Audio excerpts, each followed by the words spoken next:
देखो जल्दी से बताओ कि इनमें से कौन अपरिमेय है। ठीक है, √25, 22/7, 3.14 और पाई, इसमें से कौन जो है वो अपरिमेय है। तो सबसे पहले ये समझ लो कि अपरिमेय कहते किसको है। तो वह संख्या जिसको P/Q के रूप में हम लोग नहीं लिख सकते हैं। ठीक है, P/Q के रूप में नहीं लिख सकते, ये ध्यान में रखना है। जिसको हम लोग P/Q के रूप में नहीं लिख सकते हैं उसको कहते हैं अपरिमेय। ठीक है, तो और एक और बात समझ लीजिए कि वैसी संख्या जिसका वर्गमूल नहीं निकलता है, जैसे मान लीजिए कि √5 दिया है, इसका वर्गमूल दशमलव में निकलेगा।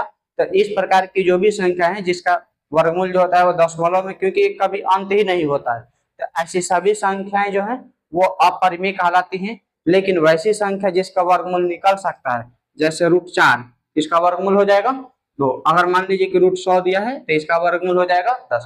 तो ये सभी परिमेय संख्या कहलाती है। ठीक है, ये सभी क्या कहलाती है, परिमेय कहलाती है, लेकिन ये है अपरिमेय। अब आप अपने विकल्पों पर विचार करिए। यहाँ पर पहला विकल्प है √25, तो इसका मान लिख सकते हो 5, तो ये तो परिमेय संख्या है। उसी तरह से इसको देखो, ये 22/7 लिखा है, तो ये तो पहले से ही P/Q के रूप में है, ये भी परिमेय है।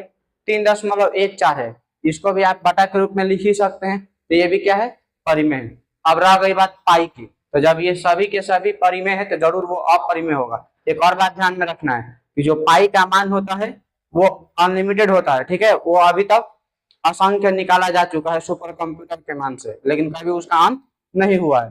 इस हिसाब से भी पाई जो है वो अपरिमेय है। और आप याद भी रखिएगा कि पाई क्या है, पाई अपरिमेय है, पाई अपरिमेय है।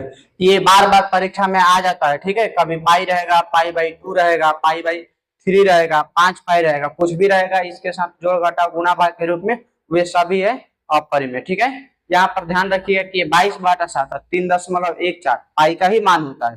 तो बच्चे कंफ्यूजन में पड़ जाते हैं कि जब पाई का मान 22/7 होता है और वो परिमेय संख्या है तो पाई भी परिमेय होगा, लेकिन ऐसा बिल्कुल भी नहीं है। पाई का जो मान होता है दोनों, वो दोनों परिमेय होता है, लेकिन स्वयं पाई जो है वो अपरिमेय होता है। ठीक है।